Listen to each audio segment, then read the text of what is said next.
Good morning. This one is EGR356, Thermodynamics 1. My name is Dongyan Shin. The name is from South Korea. You can just call me Professor Shin or Dr. Shin. My office is ET234, second floor. And office hour is right after this class from 10:45 to 11:30 in my office.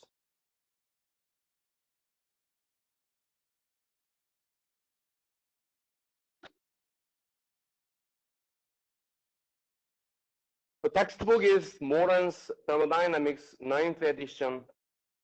I think you received an email from the library, about the inclusive access.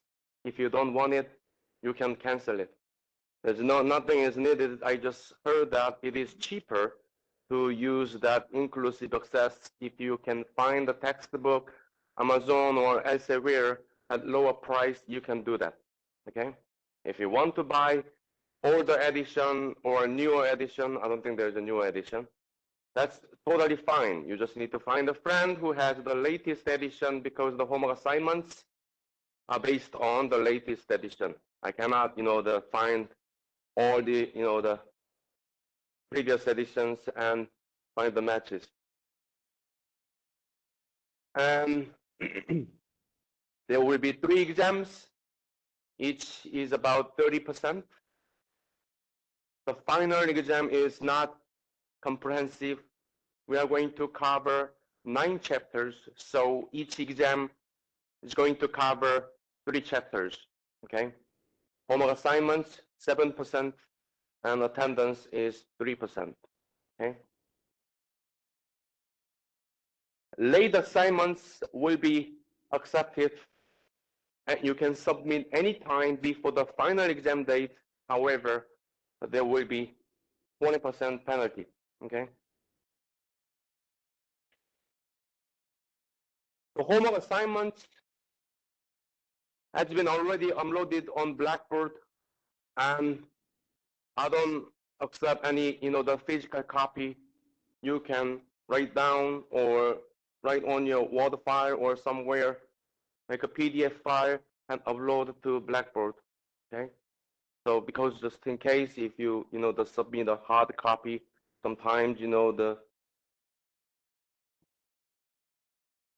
some homeworks are missing and you don't get grade. I don't want that happen. So, if you submit on Blackboard, you can guarantee your submission, right?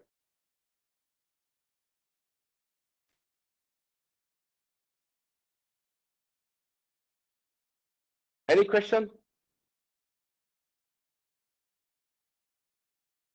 Any question about the subject? Any question about me? Any question about CMU, Mount Pleasant, South Korea? No? Okay. Our lecture notes are already uploaded on Blackboard. Let me see if I can them.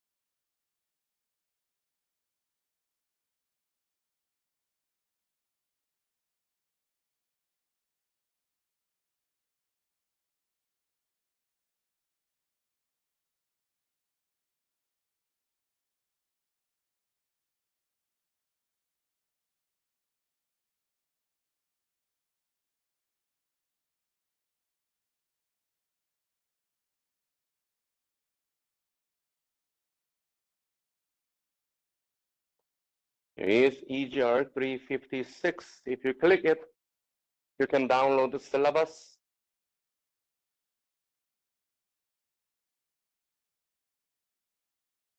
And all the PowerPoint files, chapter 1, 2, 3, 4, 5, 6, 8, 9.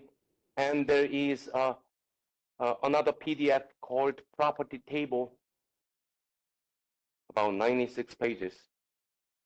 This one is very important. And this is like, the Bible in thermodynamics. So you need to print it out, not the entire 96 pages, only the first half from page 1 to page 48, because there are two sets here. One is SI unit, the other one is English unit. By the way, just for your information, everything that we cover in the classroom, we are going to use SI unit, and the exams are going to be in SI unit. However, some homework assignments are in English unit, so you can have time to, play both units, okay? But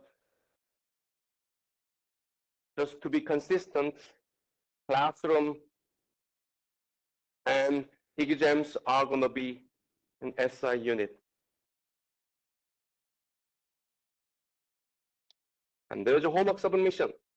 You click it, you can see there are 7 homeworks. Homework number 1 for chapter 1, chapter 3, chapter 2, 3, 4, 5. It's pretty simple and straightforward. If you click it, you can see a number of questions. For example,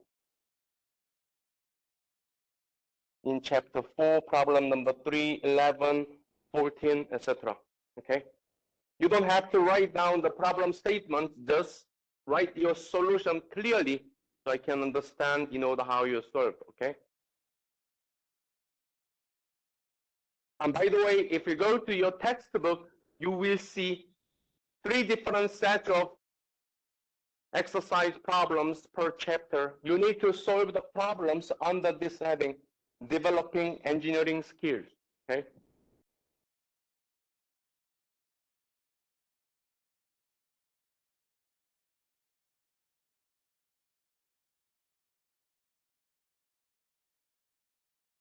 And if you don't want to, if you have a question, you want to come to my, the office during my office hour, but you don't want to see me, you can connect this WebEx, okay?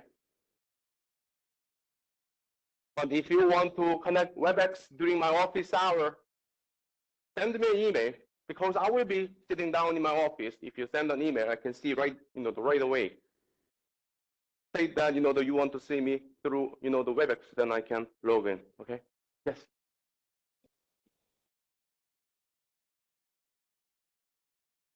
That's what, I was trying to say in the next. Very good. Okay. So there will be 3 or 4 questions, and right before each exam, we will have a short, brief review session, so you can understand how you prepare, for each exam. Okay. So usually, for exam, I expect there will be around 3 or 4 problems, usually 4 problems, and each exam is for 1 hour. Because I expect that, in thermodynamics, it takes about 10 to 15 minutes to solve a problem. So if I give you 4 problems, you can see you need maybe 15 minutes per each problem, so you need 1 hour, right? So each exam is an hour, and you will solve 4 problems, okay? You can, there are many tables and formulas, so I don't want you to memorize all of them. It's a waste of time, because when you go out there, you can use a textbook, right? So you can make a cheat sheet. You can write down anything, letter size, front and back. You can write anything. You can even, draw a cartoon or something, your face. That's fine, okay? And you can prepare 1 cheat sheet per exam. However, make 1 really nice one and update it every day, when you come to the classroom. By the time when you, finish this course, you can have 1 nicely summarized cheat sheet you can use in your career.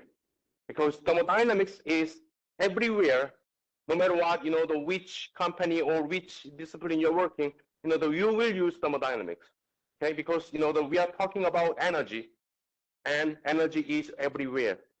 So if you have this 1 page, the well-made, the cheat sheet, you don't have to read 1,000 page textbook. because it's a waste of time. Well, not waste of time, but it takes so much time, right? I haven't read the entire textbook. You don't have to, because I already prepared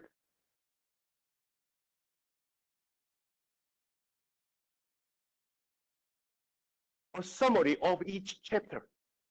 These are what you need.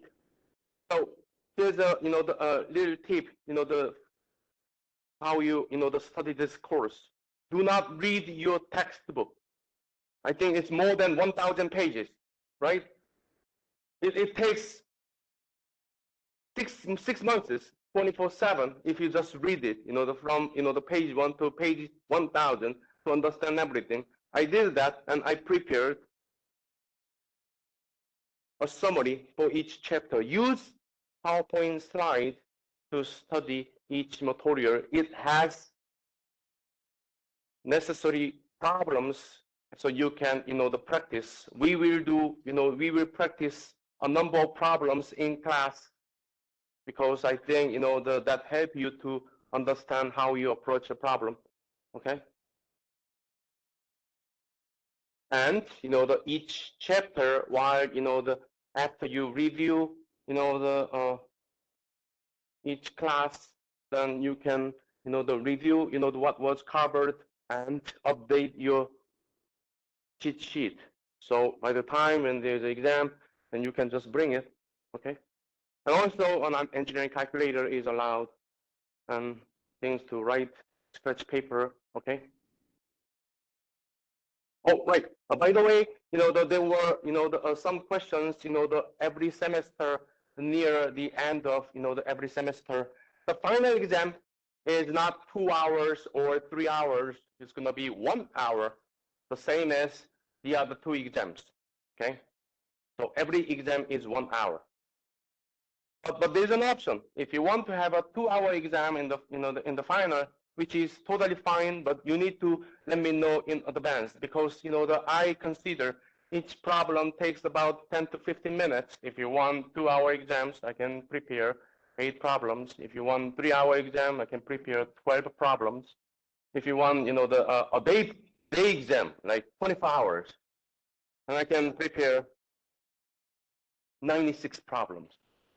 But the general consensus in the past the semesters is they're pretty okay with 1-hour exam. So midterms, final exam, they're all 1 hour, no problem. Okay. Any question? No.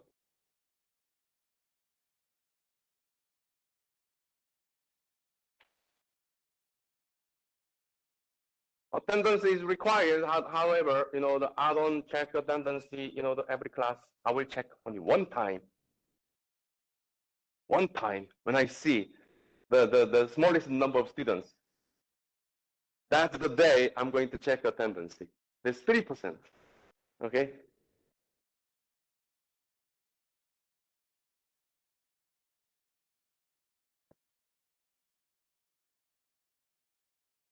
Any question?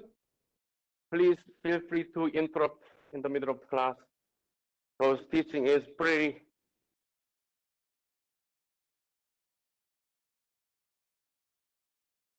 I just don't want to be the only person, the talking in this classroom. I need the interaction. Okay.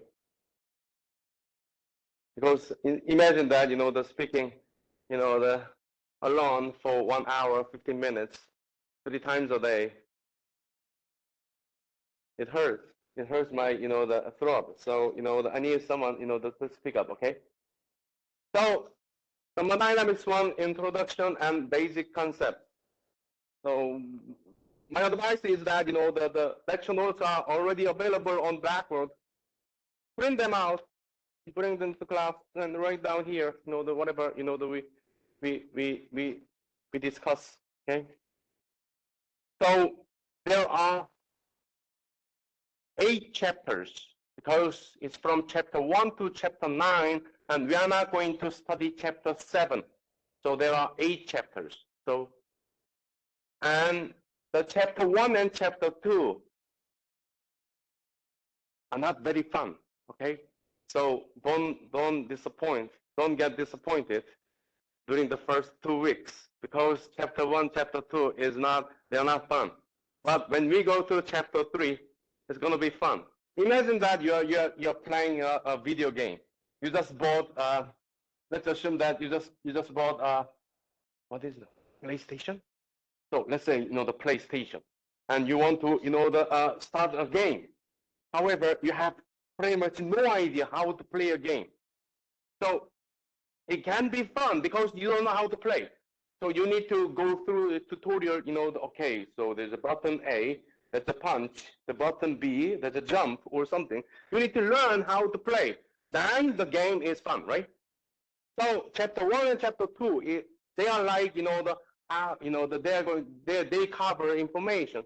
Those things that you need to know, to enjoy thermodynamics, okay? So chapter 1 and chapter 2 may not be very, very fun, but, they are very important because you need to understand how to study thermodynamics. Then, when we are on the right track, then it's going to be very exciting subject.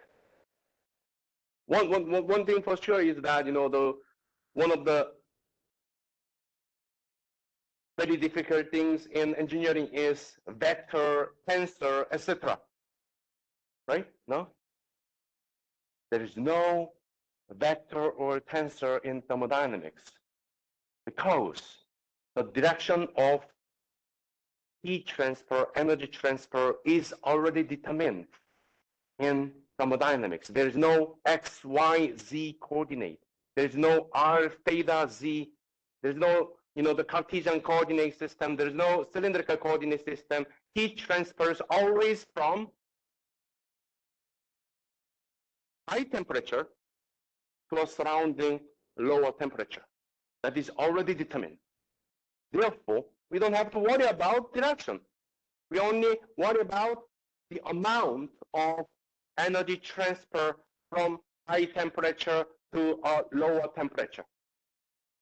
So, which means that, thermodynamics is pretty easy and fun, okay? There's something wrong in air conditioning system in this classroom, isn't it? It's too hard, only this side. This is hard, right? Let me find, another classroom which has pretty nice air conditioning system. Okay. Oh, one more thing is I'm recording this lecture, not you, this screen, and just to help you to review each lecture, and the recording will be available usually during weekend. That doesn't mean that you don't have to come to the classroom. You have to come to the classroom because one day I will check attendance, right? So come to the classroom, but sometimes that you get tired. I haven't had my breakfast, so if you cannot concentrate on the focus on the classroom, that's okay.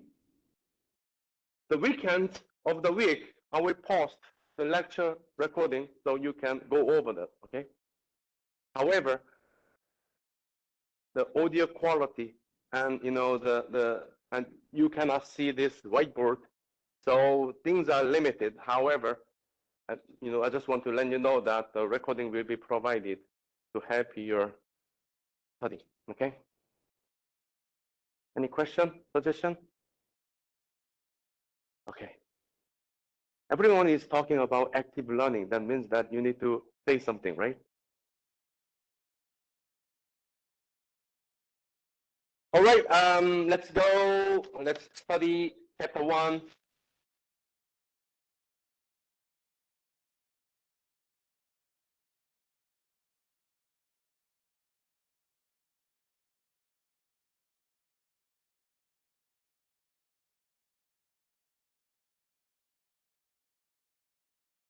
So this is the first slide in chapter 1. And this has everything you need to know. There are only 2 laws that we are going to study.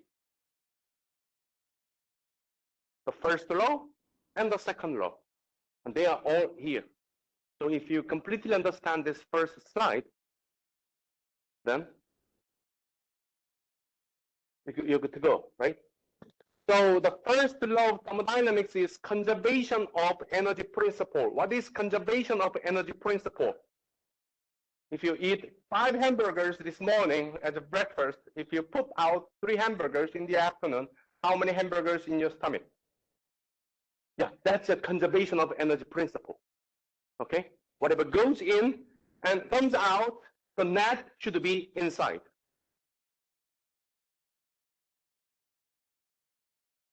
So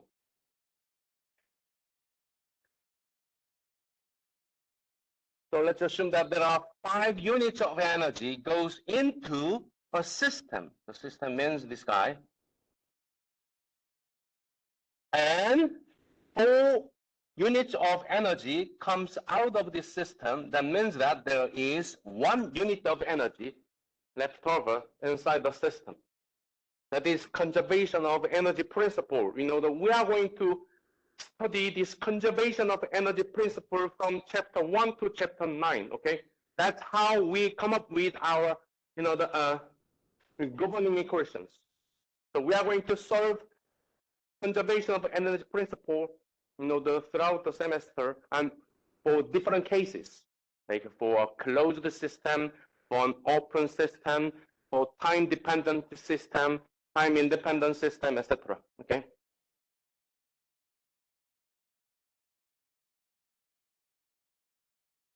If you look at here, there's a rock on top of this cliff. You can see, what that means. The PE means potential energy, the energy associated with gravity. So if you go up, you increase the potential energy of your system. If you go down, you decrease the potential energy of your system. K is the kinetic energy, the energy associated with velocity. Okay?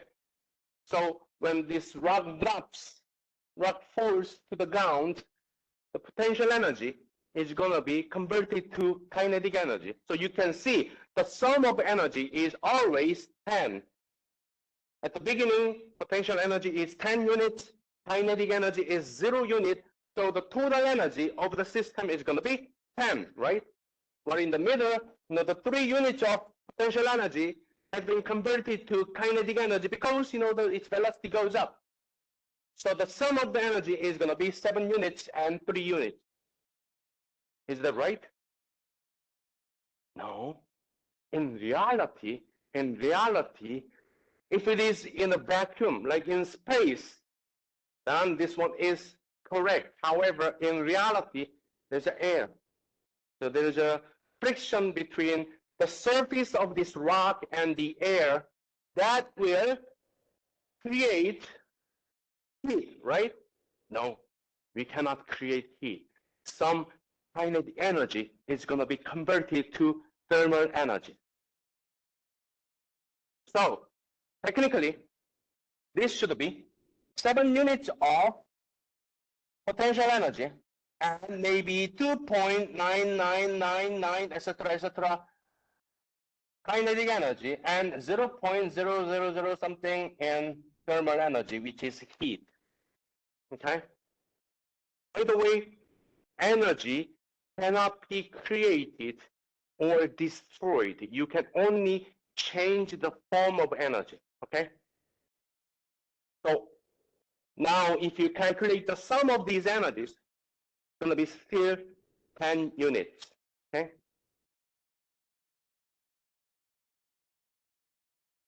Then once it hits the ground, what is the potential energy?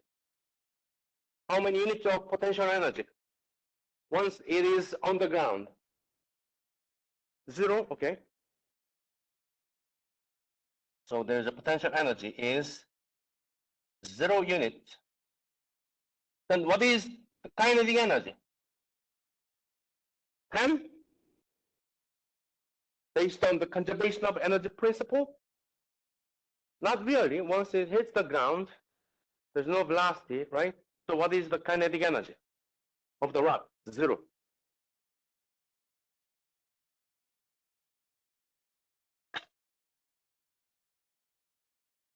Then there's something wrong. We were talking about conservation of energy principle. Now the sum of energy is 0. Initially, it was 10. what happens? What happened to that 10 units of energy? Destroyed? Yes.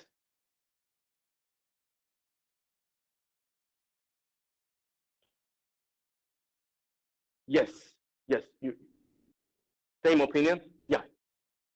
So what happened is that, the energy is not destroyed. 10 units of energy is converted to usually chemical energy. Chemical energy. What kind of chemical energy? 10 units. Maybe, the 9.999 something plus thermal energy, heat, 0.01 or something. This chemical energy means that, once this rock hits the ground, what happened to the rock? Okay? Now, it's going to be, broken into pieces, right? So the energy associated with the breakage of chemical bonds between, the atoms, the sum of them is 10 units.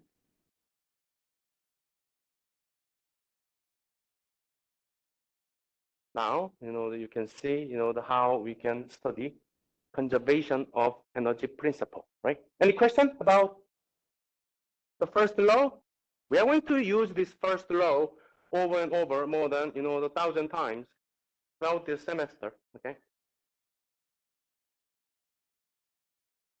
Too fast, too slow? Okay. The second law of thermodynamics, heat flows in the direction of decreasing temperature. We all know that if you buy a hot coffee and this one is pretty hot, if you place this coffee on this the table, what happens?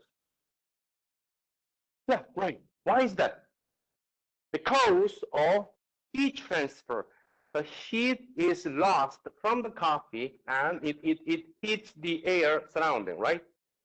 Why is that? Because of the second law of thermodynamics. Heat flows in the direction of decreasing temperature. That means heat flows from a higher temperature point to a lower temperature point. There's no way, the heat flows from a lower temperature point to a higher temperature point. So it's not possible that you bring this coffee and put it right here, and then magically it absorbs heat from the surroundings and becomes a hot coffee again. That's not possible because of the second law of thermodynamics. Okay? These are fundamental laws, cannot be violated. Okay? Then how this refrigerator works.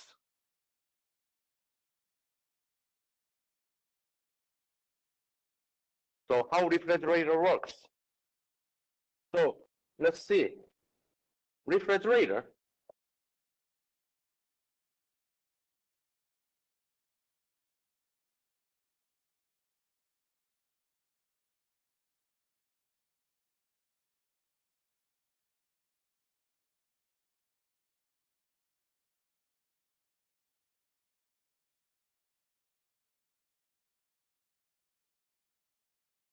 The surrounding is about 20 degrees Celsius. By the way, 20 degrees Celsius is usually considered as a reference temperature in thermodynamics, like room temperature. Okay? So when we, talk about, the energy transfer in the general atmosphere, we assume that the temperature is about 20 degrees Celsius. Then what is the temperature inside this refrigerator? About 3 degrees Celsius. So technically, there should be heat transfer from outside to inside, right? However, when you open this, the refrigerator, the temperature inside is always at this temperature. How is it possible? Because we are pumping, the heat out of this refrigerator outside. So there's a heat transfer.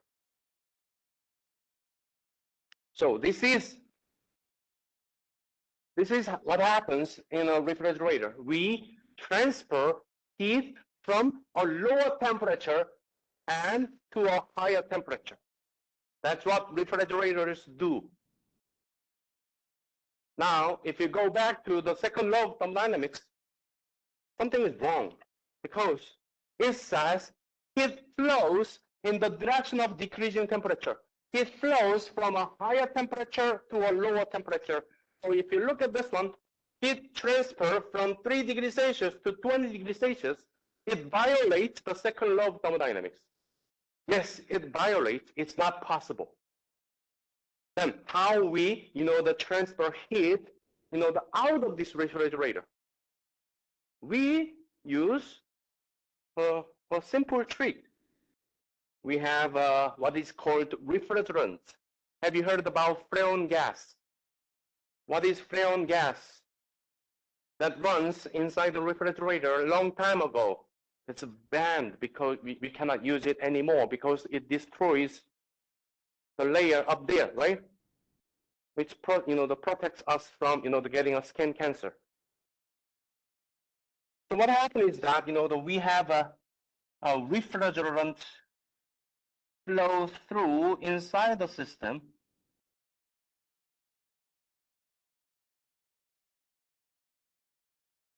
Usually, the temperature is lower than 3 degrees Celsius. So let's assume that the near inside the refrigerated space, the temperature of this refrigerant is about -5 degrees Celsius. Then there's a heat transfer based on the second law of thermodynamics. Heat transfers from 3 degrees Celsius to -5 degrees Celsius. Doesn't violate the second law. So from steak, milk, or beer to this refrigerant. Then what happens to this, this one is not a good drawing, so let me say, so there's a back of the refrigerator. If you see the back of a refrigerator, not the brand new one, like a long time ago, old one. Don't you think that looks like an old one, right? The brand new one, it has how many doors? There's a door, there's another door, there's another door, there's another door, and they have a meters, they have a LED screen, etc. Okay, but these are too complicated. So just to discuss how refrigerator works, I'm going to use this old one. If you look at the the back of a refrigerator, I need to see the back. This way? No, it doesn't work like that, right? So I'm going to look at this refrigerator from this way, from a side. So it's a side view.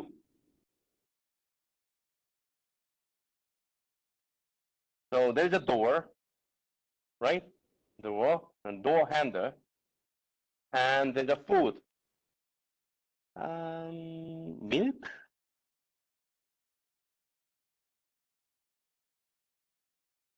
beer, and steak. What else? Vegetables, eggs, and etc. Anyway, so what is the temperature of this food? 3 degrees Celsius. And we have refrigerant circulating in this refrigerator. So I'm going to use, I need more colors. I only have the 3. So there's a pipe system.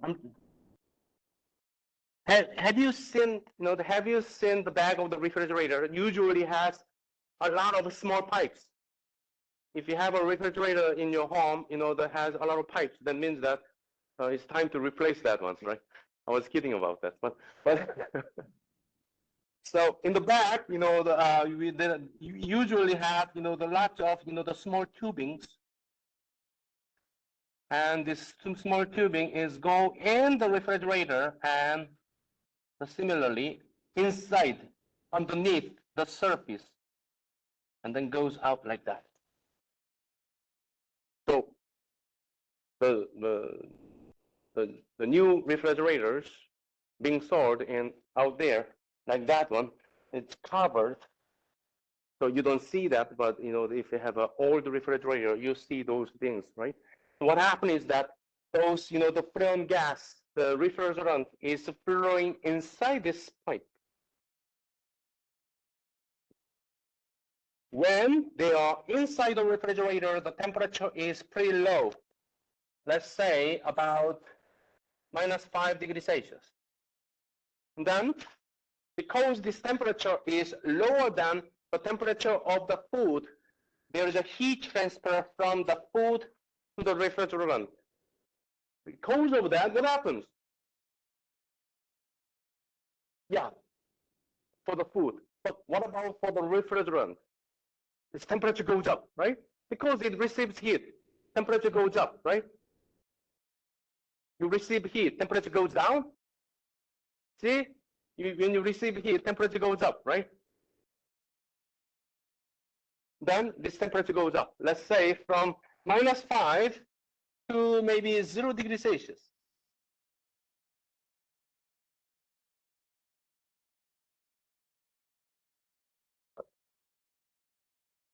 Then there's a unit.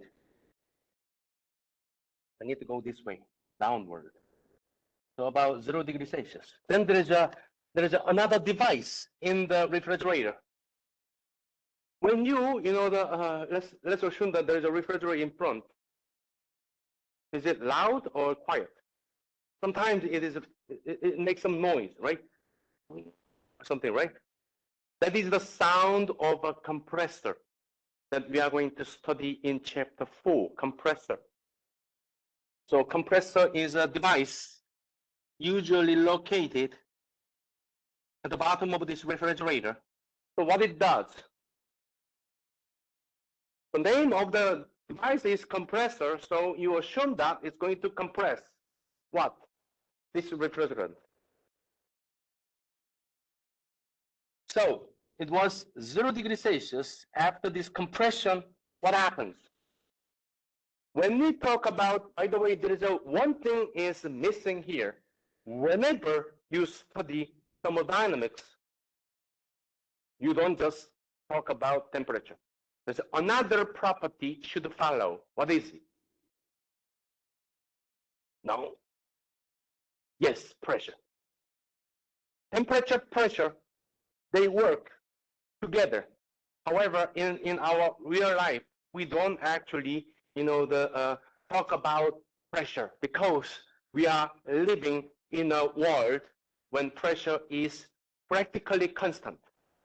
But in thermodynamics, in many engineering applications, pressure changes together with temperatures. So let's assume that at 5 degrees Celsius, the pressure is the same as this classroom. By the way, we are going to talk about pressure later at the end of this chapter. Let's just, let me give you, the brief introduction about pressure. That they have many different, the units, Pascal, ATM and bar and etc. The simplest unit is ATM. So let's assume that the pressure at -5 degrees Celsius is 1 ATM. 1 ATM. Automatic teller machine. No, it's 1 ATM means that the pressure is the same as the atmospheric pressure. When this -5 degrees Celsius and 1 atmosphere, no, it's 0 degrees Celsius because it received the heat from the food. So now it is 0 degrees Celsius, 1 atmospheric pressure.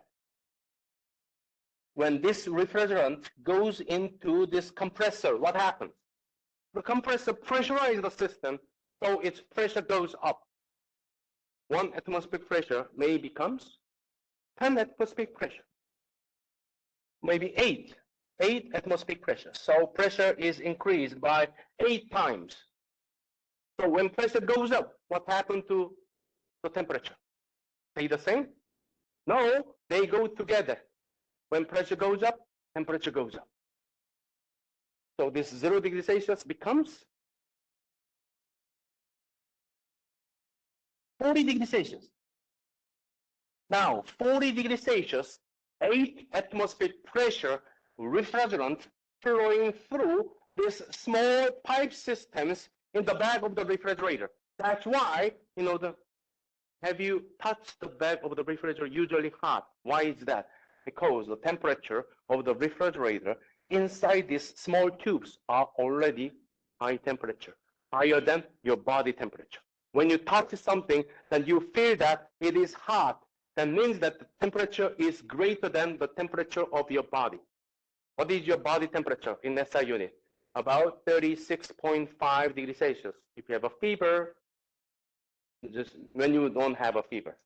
So when you touch the back of the refrigerator, you feel that it is hot because the temperature is greater than your body temperature.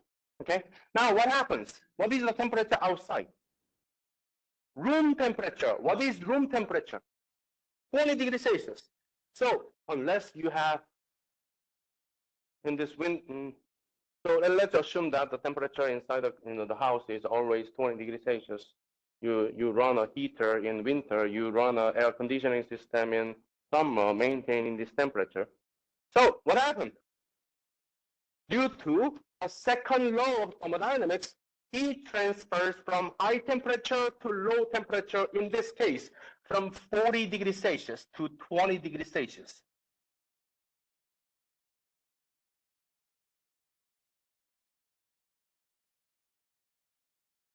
Then what is the temperature at the end? The pressure does not change. Pressure does not change because unless you change the diameter of these pipes, the volume is constant. You just change, remove the, you just decrease the temperature. So pressure is still 8 atm, but the temperature has been reduced from 40 degrees Celsius down to, let's say, 25. And this temperature goes below 20 degrees Celsius? No, it's not possible because once the temperature goes below 20 degrees Celsius, now there's a heat transfer from 20 to here. So the final temperature is going to be this one, no lower than 20 degrees Celsius. So if I leave this coffee in this classroom and then at night, at home, I just realized that, oh, I left my coffee in the classroom. So tomorrow, if I, grab this coffee, what is the temperature? 20 degrees Celsius. Okay. Now this one goes back. So this one was a compressor trying to increase pressure. But do you remember that the pressure of the refrigerant inside the classroom, not the classroom, refrigerator, was 1 atmospheric pressure? That means we need to change, we need another device to decrease pressure from 8 atmospheric pressure down to 1 atmospheric pressure. That is called throttling valve or expansion valve. So what is, the expansion valve?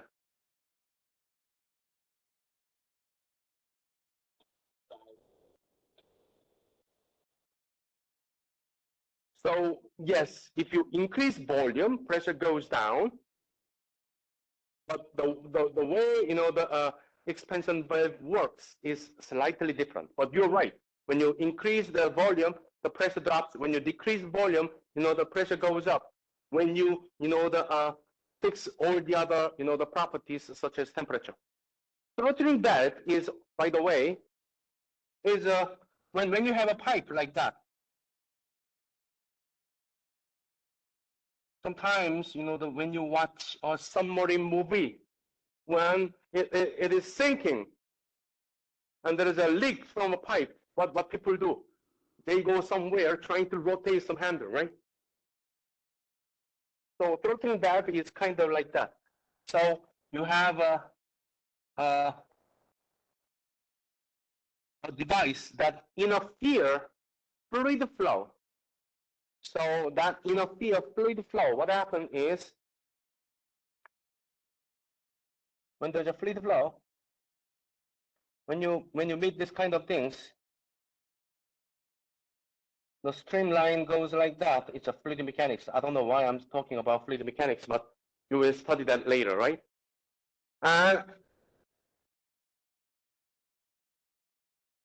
once the fluids pass this small area, what happens is that it suddenly meets, the large area.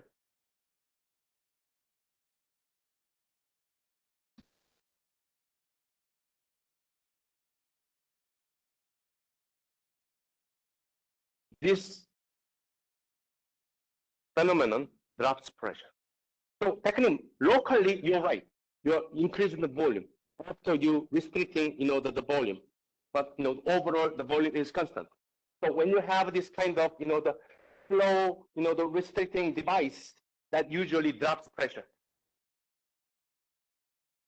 So after this, the expansion valve or throttling valve, any kind of valve, pressure drops from 8 atmospheric pressure down to 180 N. When pressure drops, what happened to its friend, temperature? Temperature drops too. To what temperature? It's written right here, -5 degrees Celsius. Then, now this one goes back into the refrigerator, trying to observe the heat from your food. So this one observes heat from the food. So now you can see in overall, it flows from low temperature to high temperature overall. However, it doesn't violate the second law of thermodynamics because locally we are changing pressure to lower temperature or to increase temperature. So locally we do not violate the second law of thermodynamics. We increase the temperature greater than outside. We decrease the temperature lower than inside. However, in overall, you can see there is a heat transfer from 3 degrees Celsius to 20 degrees Celsius. Okay? That's how refrigerator works.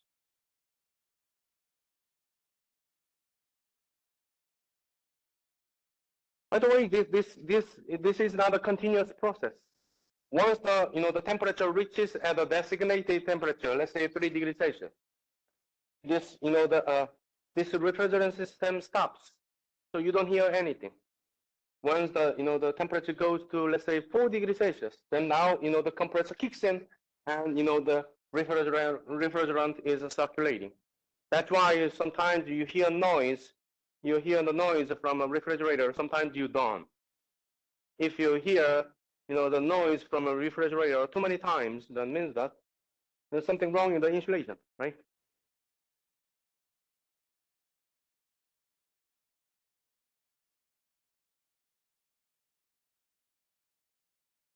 Any question? Interesting, isn't it? No, not yet. Okay, wait a minute. We still have 2 more chapters. As I told you, chapter 1 and 2, they're not very fun. So please be patient. So we briefly went over the 2 laws that we are going to study in thermodynamics, the first law and the second law. And then let's talk about dimensions and units. There are primary dimensions and secondary dimensions. Primary dimensions. There are many primary dimensions in engineering. Excuse me. However, in thermodynamics, we are going to study only 4 primary dimensions. They are mass, length, time, and temperature. By the way, the difference between primary dimensions and secondary dimensions is primary dimensions are the fundamental ones that you cannot divide into 2. Secondary dimensions are a combination of primary dimensions. One of the examples is going to be velocity. How you determine velocity? Yeah, right. Distance over time. How you determine distance? It's just distance, right? How you determine time? It's just time. You cannot divide time into two. Maybe some, the movies, right? What about temperature? You cannot divide into two. What about time, length, mass? But secondary dimensions are combination of primary dimensions such as velocity, density, energy, etc. Then why do we need to study primary dimensions or secondary dimensions? There's one thing that you can use if you know primary dimensions and secondary dimensions, that is called dimensional homogeneity. Dimensional homogeneity means that all equations must be dimensionally homogeneous when you have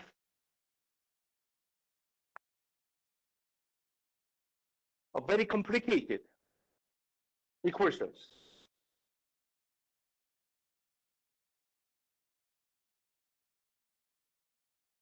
I don't know, something like that. Blah, blah, blah, blah, blah. Which is the same as this one. If the equation is too complicated, how are we going to, how are you going to know that, that you didn't make a mistake? We can use dimensional homogeneity. We, we find all the dimensions of each, the variable and convert them into primary dimensions. Then the dimensions on the left-hand side should be the same as the dimension on the right-hand side. If they are not, then means you made a mistake there. That is dimensional homogeneity. Later, when we solve, some examples, we will, check dimensional homogeneity. So you can know, how you convert secondary dimensions to primary dimensions. Okay. Until then, we can move to next. Units, SI and English units. In this classroom, we are going to talk about SI units. In your exam, we are going to talk about only SI units. However, some homework assignments are going to be in English unit. Those you have unlimited time, not unlimited, practically more time than exam, so you can spend some time to, to understand, the conversion, the unit conversions between English and SI. Okay. That's all.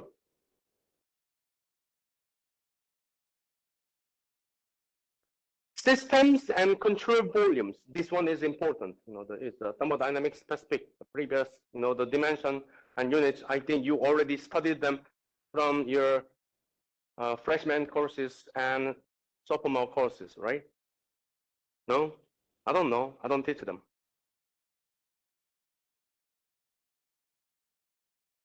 I prefer, the only senior classes. So my next, my goal is going to be, to go to another 400 level rather than this 300 level, because, the teaching freshman is not way harder than, the teaching senior, because senior has already established knowledge about that major. So I don't have to explain, the every detail, right? No? I don't know. Okay. So this one is thermodynamics specific. So in my opinion, if I show you this one, I assume that since you already spent 2 years in engineering, you have a pretty much good idea about that. So I can go to the next slide, right? But this one is not, because it's going to be your first time to see that, right? No? Okay. System is a quantity of matter or a region in space chosen for study. So if you want to study, the heat transfer from this coffee, what is going to be your system? The coffee. What about cup? No, just coffee. So when you talk about, the heat transfer, you are talking about, temperature of the coffee was 90 degrees Celsius, or temperature of the coffee is 70 degrees Celsius. You don't care about, the temperature of the cup. Then question, is the temperature of the cup should be the same as the temperature of the coffee? No, not really. Because this one goes back to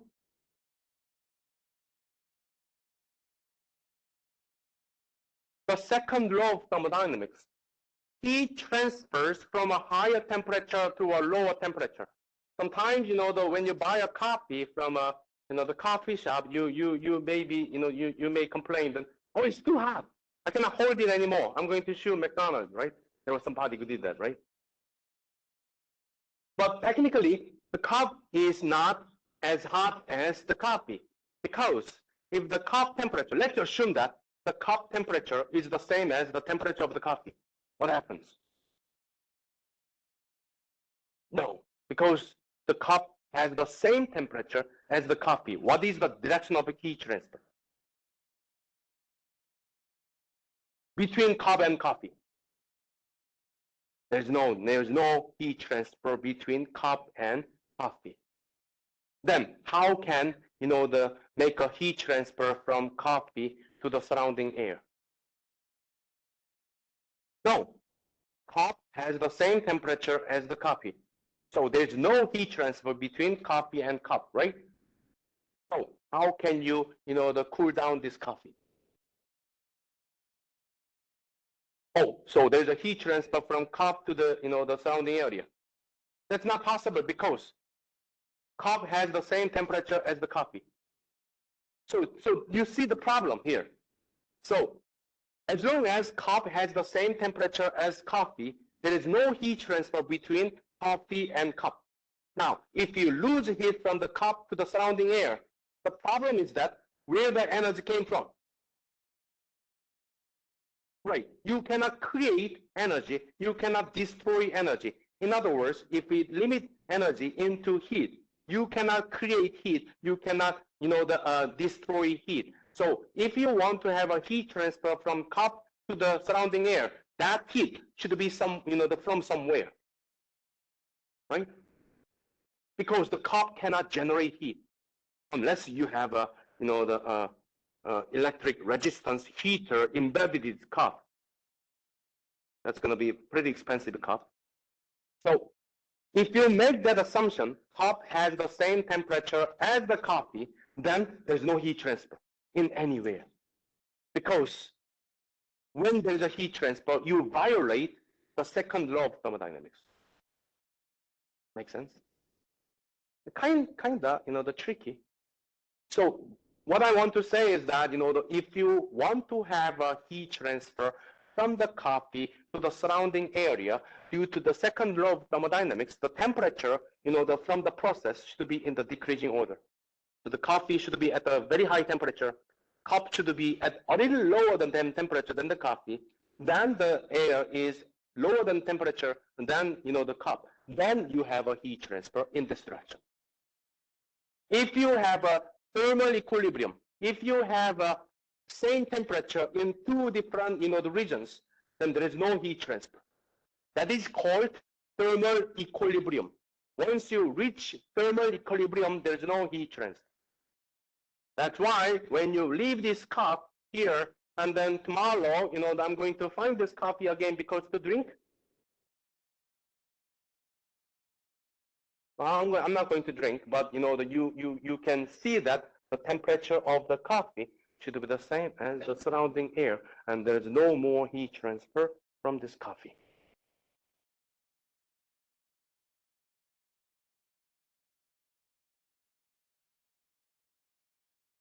Then, system is the quantity of matter in space chosen for study. So if you want to study heat transfer from the coffee to the surrounding, then the coffee is going to be our system.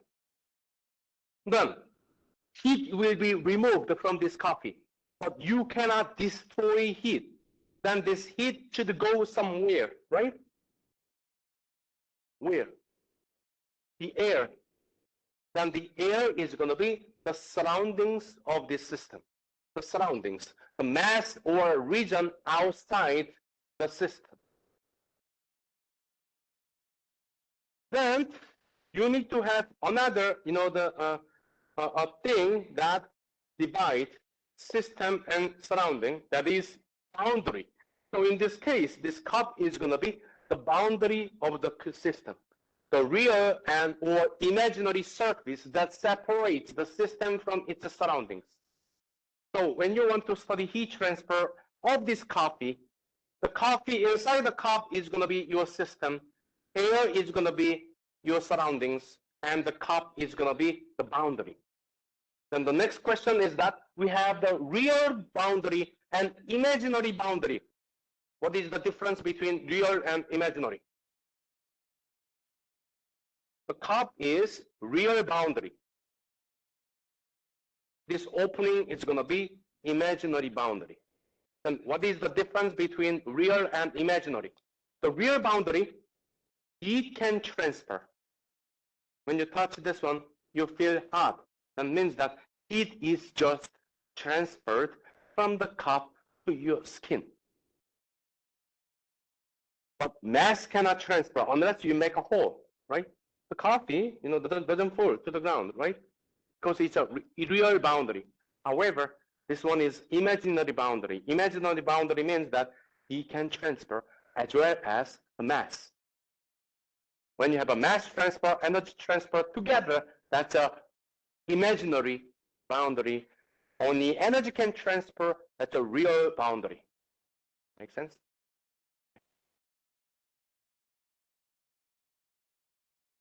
So when you want to design a thermodynamic problem, you need to have system, surroundings, and boundary all together. If you're missing any of them, you cannot establish a problem, because what we are going to study is energy transfer between a system and its surroundings. Okay? So that's how you define a problem. Now, there is a closed system and open system. I'm pretty sure that you have a good knowledge about what is a closed system, what is an open system. Closed system means that things are closed, right? So there's coffee and there's opening, right? If I close it, now it's a closed system. The closed system means that the mass of the system cannot go outside. When there is no mass transfer, then it's a closed system. What is a good example of closed system? This cell phone is a closed system. If you pour it, those electronic chips doesn't fall ground, right? That's a closed system. There is no mass transfer. Closed system. There's no mass transfer unless you break it into pieces. Then what is open system? That one is open system. Air is coming out. When you want to study air conditioning system, what is your system?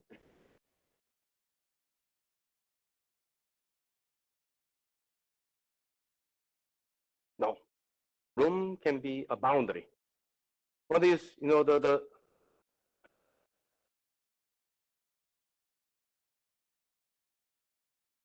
could be depending on, the properties that you want to solve. But in general, when you study air conditioner, you study how effectively remove heat from a refrigerated space or something.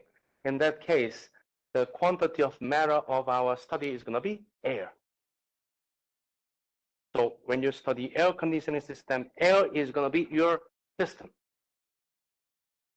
Then, is it closed system or an open system?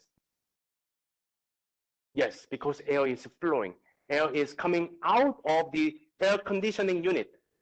The air conditioning unit is going to be control volume. So that's the volume, the where you want to study, and there is your system air is going in. So it is flowing. So you have this projected area, projected volume, for your study, and the system is moving this way. That is an open system, okay?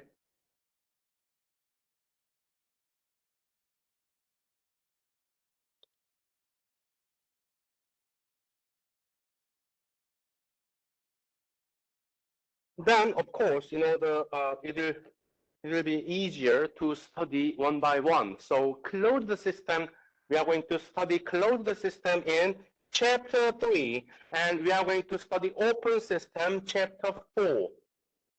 So after you finish this, the introductory chapters 1 and 2, then the real thermodynamics that starts with chapter 3. We are going to study a closed system first, and then we go to, the chapter 4 open system.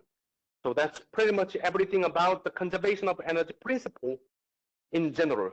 Then we go to chapter 5 to study, the more, the overall systems such as heat engine, refrigerator, and heat pump. And then when we go to chapter 6, we are going to, study a new property, the famous entropy. And that's everything about the theory that you need to study in thermodynamics. And based on that, those, the theories, and we are going to study something more, the practical applications, such as Rankine cycle, how you produce electricity, gasoline cycle, how you run your car, the diesel cycle, gas turbines, how airplane works, etc. Those are going to be covered in chapter 8 and 9 based on what we study in chapter 3 to 6. Okay. So in general, I expect that, that the first exam is going to cover chapter 1, 2, the introductory, and chapter 3. And second exam is going to cover open system and etc., the rest of the theory. And the final exam is going to cover the practical applications. Okay. Oh, it's already time? Oh. We still have 3 minutes. We still have 3 minutes. I can do, the 2 minutes here and 1 minute here, right? No? 3 minutes is plenty of time, right? I can even go drive to my home, have breakfast, and come back.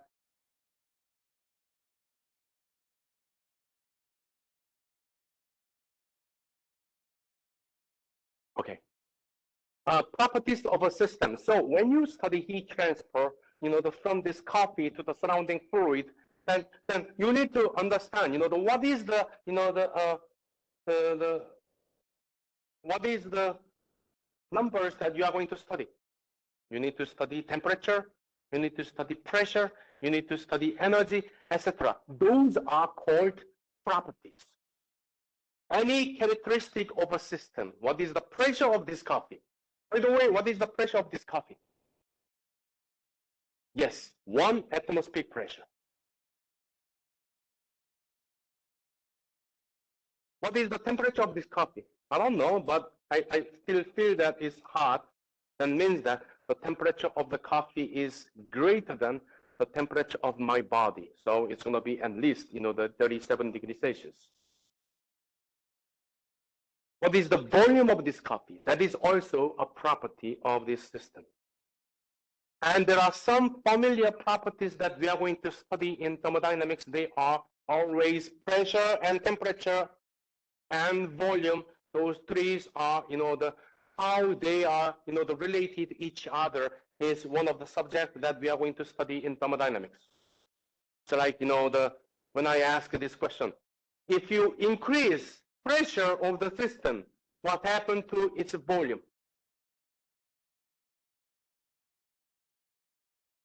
If you have a water bottle, then you can squeeze it. What happens? Volume goes down, isn't it? If you open the lid and then squeeze it, what happens? Its volume goes down, right? So usually pressure goes up, volume goes down. Am I right? That's what we assumed. That's what we understood when you were a freshman and sophomore. Not anymore. Because there's another property is flame, temperature. So there are 3 different, the properties: pressure, volume, temperature. So you cannot say, when pressure goes up, volume goes down, because you have pretty much no knowledge about temperature. So when you want to talk about the relation between 2 properties, you need to make an assumption. When temperature is constant, pressure goes up, volume down, then it's correct. So the thing that, the students studying thermodynamics, we are going to make a lot of assumptions because many properties are, related to each other. So you cannot make a, the simple statement such as, the pressure goes up, temperature goes up, because we have pretty much no knowledge about volume. So in the next slide, we are going to study, like such as, the constant pressure process, constant temperature process, constant volume process. So you can, fix one property and study the other two properties. Okay. All right, that's everything for today, and let's discuss, continue this Thursday. Thank you.